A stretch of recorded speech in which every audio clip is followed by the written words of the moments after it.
They call me Squirrel. What's going on, Squirrel Squad? It's your boy, the Squirrel.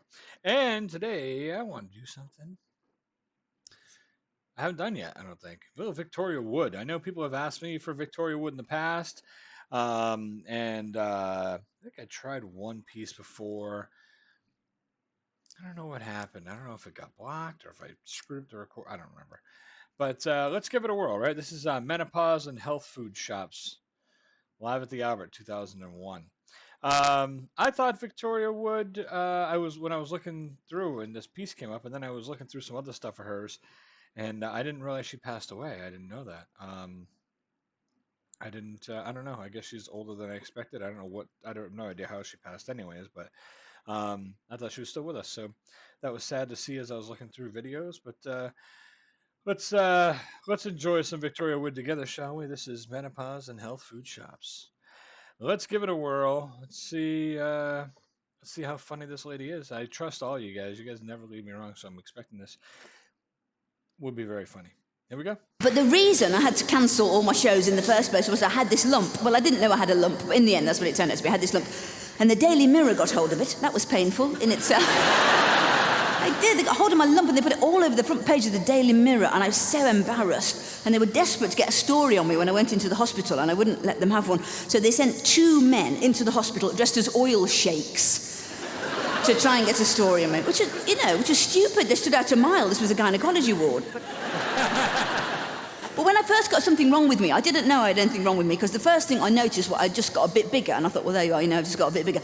I'd have to get some new clothes. And I'm thinking, now, what size am I now? Because I wasn't sure, like 16, 18. Look at Vanessa Feltz. She looks about to be the same size as me. She's a size 12, oddly enough. And,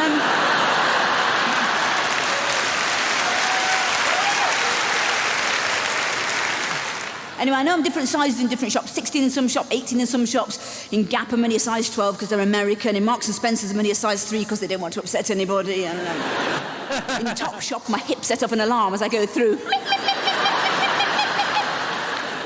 a big middle-aged woman trying to get in. There's a grill coming down. Whoa!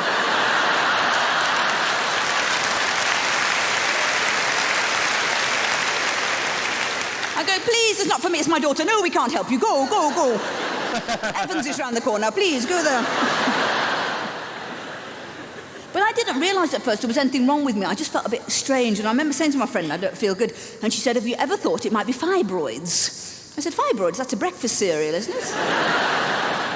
It sounds like it is. Keeps you trim on the outside and regular on the inside. Yeah. And she said, well, if you get them and they go really, really big and bad, you have to have an operation. And I said, oh, what? She said, you have to have a hysterectomy. I said, you have to have a what? She said, you have to have a hysterectomy.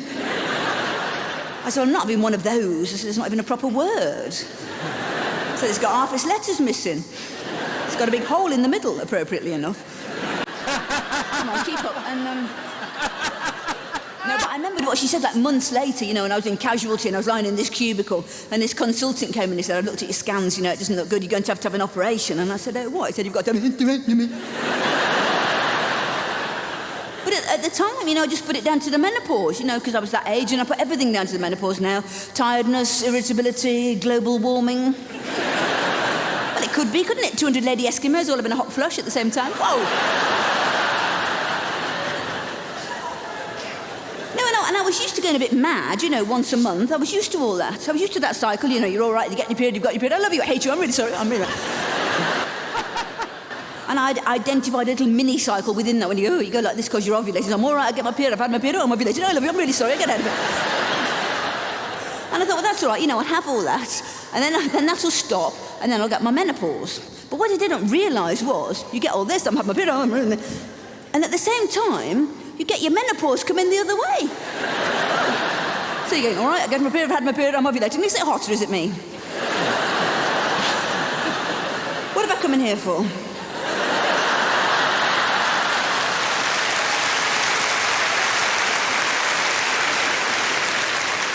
Well, it got so bad with me that in the end, there was only 17 minutes in a month when anybody could get any sense out of me. So they're all queuing up for those 17 minutes. Because they know that'll be nice and reasonable and won't burst into tears. So they're all queuing up. We've got everybody. You've got carol singers in April. Deck the halls, yes, come in. I've got those men who go door to door selling the dusters. Yes, I'll have your dusters, yes, and your ironing board cover, anything you like. My children are queuing up. Can I go to Ibiza even though I'm only 12? Yes, of course you can, my darling. Can I have another 2 Game Boys? Yes, of course you can, my darling. My husband's at the back of the queue. Hurry up, hurry up, hurry up. He wants his turn. Yes, can we have sex tonight? Oh, ping time's up. What have I come in here for?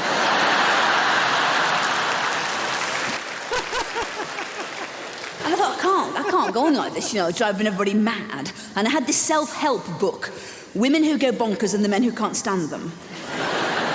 And it said that Japanese women, they don't get any of this hormonal, they don't get any of this PMT, they don't get anything like that. They get pins and needles a lot because they're always sitting on their feet making little pots of tea, but they don't get PMT. And it said the reason they don't get it is because they eat a lot of things made out of soya beans. They eat a lot of things like tofu. Now, I don't know if you've ever been in a restaurant and you've seen on the vegetarian section tofu. You think, oh, I'll have that. So you order that and everybody else orders liver and chips or whatever they're so you're eating yours, they're eating theirs. They've finished theirs, you're still eating yours. They're on the pudding, you're still on the tofu. They're on the coffee, you're still on the tofu. They're on the pavement, the chairs are on the tables, you're still on the tofu. It's the most boring taste in the world. Everything made out of soybeans is really boring. The Japanese don't know what to do to get people to buy them. They've tried everything to make them interesting. They painted little faces on them, bow ties, hair extensions. Nobody wants to know. They've even tried marketing them and putting them in the chiller cabinet quite near the Sunny Delight. Just to, make them look a bit more interesting because that's like our most popular drink ever. In fact, British mothers have just got very annoyed because they've just suddenly realised it's not orange juice. They thought it was orange juice because it was next to the orange juice. But actually, I don't think it needs to be in the chiller cabinet at all. It's just like a sugar bomb, Sunny D. But it's good. It's a good mixer with alcohol. I learned that when I was younger. The Sunny D mixes good with alcohol. You could take any strength alcohol and mix it with Sunny D, and Sunny D pretty much kills it. Pineapple juice kind of does the same. Oh, because I don't think it can ever go off, because of what's in it. Anyway, I thought there must be something else I can eat that isn't soybeans that will stop me going balmy with my menopause. And I didn't want to take HRT. Not that I know anything about it, but the only people I'd seen sort of banging on about it on the television were people like Teresa Gorman and Edwina Curry. And I thought, well, if I start taking it, I might start wearing these pink suits with the big gilt buttons, So I thought, I'll go to a health food shop and I'll ask them what I can take. I want to know why the people who work in health food shops have always got styes and impetigo and psoriasis and scurvy and rickets. Scurvy. They're always the most droopy-looking little people, aren't they? The men always look like they're saving up for a sex change and they've only got 22 quid. And...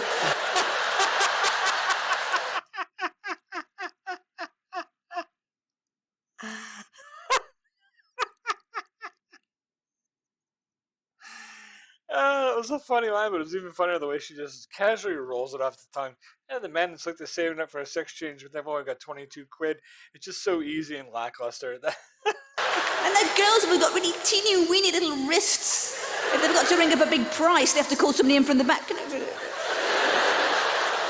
was 1999. I've done the 1999. I really can't do that. So I went into one and I said to this girl, hello, have you got anything about the menopause? And she's just looking at me. I can see she's puzzling over the first part of the sentence, the hello part. Anyway, I found this book, Natural Alternatives to HRT, and I bought everything it said you should take. And the next morning, I'm sitting there, I've got this really sad breakfast. I've got this big bowl of sunflower seeds, linseeds, and millet. I'm thinking, this is a bit sad. I've turned into a 5'5" budgie all of a sudden. All I need is the ladder and the flipping bell, so I'm chomping away. 5'5" budgie. Oh, my goodness.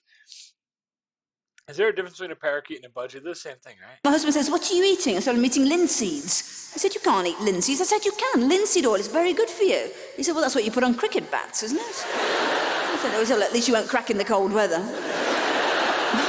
The trouble with linseeds is they're teeny, teeny little seeds and they get stuck in the cracks between your teeth. So you spend all day trying to get them out. I think, well, what's better, really, HRT or linseeds? I don't know. Who do you want to look like? Edwina Curry or Albert Steptoe? Oh, that unfortunately is the end of it. It ends right there. That is Victoria Wood, Menopause and Health Food Shops. Yeah, and seeds. That's so funny. 555 Budgie. She's cute. She's great. She just her delivery is on point. Like, you know, you could have the best jokes and write the best material, but comedy is all about timing. Number one. Number one is timing. Number two, delivery. So you could take. I mean, I'm serious. If you got somebody that's really crappy with delivery and timing, and they have the best jokes in the world, you could have somebody with subpar jokes, and they'll kill them if they have good timing and delivery. Because that's where it's all. That's where it's all at. She's got that. She got the timing, and delivery. This worked out really well. I'm sure that that's the way all her pieces work out. But yeah, timing and delivery. That's what it's about. You know. Otherwise, what are you doing? What are you doing? She was a lot of fun. She was a lot of fun. I wish I would have met her during her 17 minutes a month. Said hello.